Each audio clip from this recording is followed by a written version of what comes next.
কিছু কিছু ডিজিজের বহিঃপ্রকাশ হিসেবে কিন্তু ইরেকটাইল ডিসফাংশন বা লিঙ্গ উত্থানজনিত সমস্যা আমরা পেয়ে থাকি। যেমন লম্বা সময় ধরে কারো যদি ডায়াবেটিস থাকে, লম্বা সময় ধরে কারো যদি হাইপারটেনশন থাকে, দ্যাট মিনস উচ্চ রক্তচাপ থাকে, সেক্ষেত্রে কিন্তু এই প্রবলেমটা আমরা ফ্রিকোয়েন্টলি পাই। তাছাড়া লিভারের সমস্যা বা কিডনি রোগের সমস্যা, কিডনি ট্রান্সপ্লান্টেশনের যে পেশেন্টরা আছেন তাদের কিন্তু আমরা ফ্রিকোয়েন্টলি ইরেকটাইল ডিসফাংশনের প্রবলেমটা পাচ্ছি।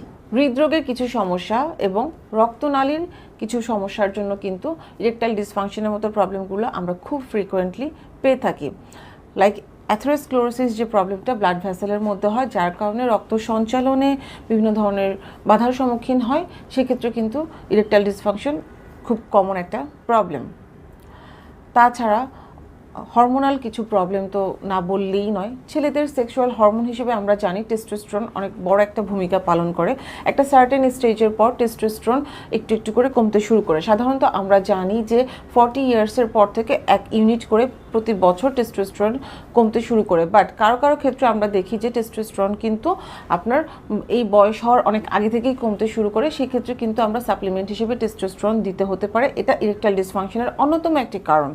তাছাড়া এংজাইটি, আপনার ডিপ্রেশন, অ্যালকোহল বা স্মোকিংয়ের মতো হ্যাবিট যাদের আছেন তাদের ক্ষেত্রেও কিন্তু এই প্রবলেমটা আমরা পেয়ে থাকি। ইরেকটাইল ডিসফাংশন কিছুটা মানসিক সমস্যার সাথেও কিন্তু জড়িত। এংজাইটি ডিসঅর্ডার নামের একটা প্রবলেম আমরা বলি। এখানে কি হয়, ধরেন অতীতের কোনো একটা সমস্যা মানে কোনো একটা সময় হয়তো বা আপনি আপনার পার্টনারকে স্যাটিসফাইড করতে পারেননি। এর পরবর্তীতে আপনি হয়তো যখন আপনার পার্টনারের সাথে ইন্টিমেট হচ্ছেন, সেই ক্ষেত্রে আপনার সেই যে আপনি যে সময়টাতে পারেননি, ফেলিওর হয়েছিলেন, সেটা আপনার মাথায় ঘুরতে থাকে। সো এইগুলো করতে করতে দেখা যায় যে আপনার মধ্যে একটা এংজাইটির তৈরি হয় এবং আপনার কনসেন্ট্রেশনটা আপনার পার্টনারের সাথে যখন আপনি ইন্টিমেট হচ্ছেন সেই জায়গা থেকে সরে যেয়ে অন্যদিকে ডাইভার্ট হয়ে যাচ্ছে এবং এই জিনিসগুলো কিন্তু আপনার এই সহবাসটাকে ব্যাহত করতে পারে অনেক ক্ষেত্রেই। সো কারণ আসলে অনেকগুলোই আছে, যে কারণেই হোক না কেন ট্রিটমেন্টটা আসলে ইম্পর্ট্যান্ট। আমরা যুগ যুগ ধরেই কিন্তু চর্ম ও যৌন রোগ বিশেষজ্ঞরা এই ইরেকটাইল ডিসফাংশনের বা সেক্সুয়াল অন্যান্য ডিজিজগুলোর ট্রিটমেন্টগুলো করে আসছি।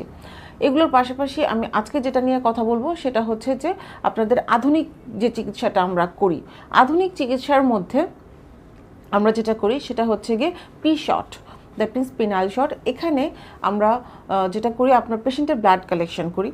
ব্লাড কালেকশন করে সেটাকে আমরা সেন্ট্রিফিউজ করে হোয়াইট ব্লাডটাকে আমরা রেড ব্লাড থেকে সেপারেট করে নিই এবং এই যে হোয়াইট ব্লাডটা আমরা পাচ্ছি যেটার মধ্যে প্লেটলেট আছে, এই প্লেটলেট রিচ যে প্লাজমাটা আমরা পাই সেটা আমরা পেনিসের মধ্যে, দ্যাট মিনস আপনার যৌনাঙ্গের মধ্যে ইনজেক্ট করি এবং এর মাধ্যমে কি হয়, আপনার পেনিসের যে মাসলটা আছে সেটা স্ট্রং হবে, ব্লাড সার্কুলেশনটা ইমপ্রুভ হবে এবং আপনার যৌনাঙ্গ অনেক বেশি নিউট্রিশন পাবে এবং এই নিউট্রিশনের মাধ্যমে আপনার এই যে শর্ট টাইমের বা হচ্ছে আপনার মাসল উইকনেসের যে প্রবলেমটা ছিল সেটা কিন্তু অনেক ক্ষেত্রে সলভ হয়ে যাবে।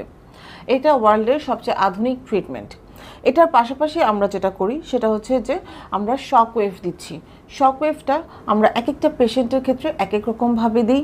কারো ক্ষেত্রে আমরা সপ্তাহে 2টা, কারো ক্ষেত্রে সপ্তাহে 1টা, এরকম করে 8 থেকে 10টা বা 12টা সেশনসের প্রয়োজন হয়।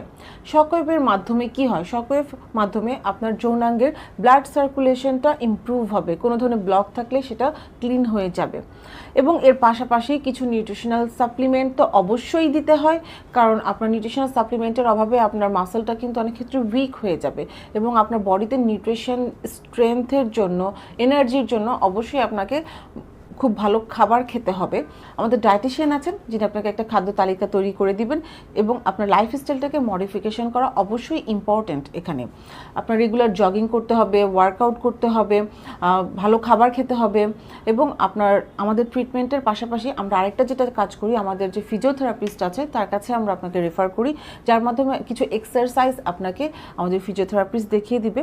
সো কম্বাইন্ড একটা অ্যাপ্রোচ, যেটা হচ্ছে যে আমাদের কিছু ওরাল মেডিসিন, কিছু medicinal supplement, P-shot, shockwave therapy এবং আপনার খাদ্য তালিকা তৈরি করে আপনার নিউট্রিশন লেভেলটাকে ঠিক করা এবং কিছু এক্সারসাইজ যেটা হচ্ছে স্পেশালি আপনার যৌনাঙ্গের জন্য আমরা আপনাকে শিখিয়ে দিব এবং সেটা করার মাধ্যমে এবং কমপ্লিট একটা প্যাকেজের মাধ্যমে আপনার এই ধরনের সেক্সুয়াল যে কোনো ধরনের প্রবলেম কিন্তু সলভ করা সম্ভব। সো আই হোপ আমার ভিডিওটা কিছুটা হলেও আপনাদের হেল্পফুল হবে আজকে।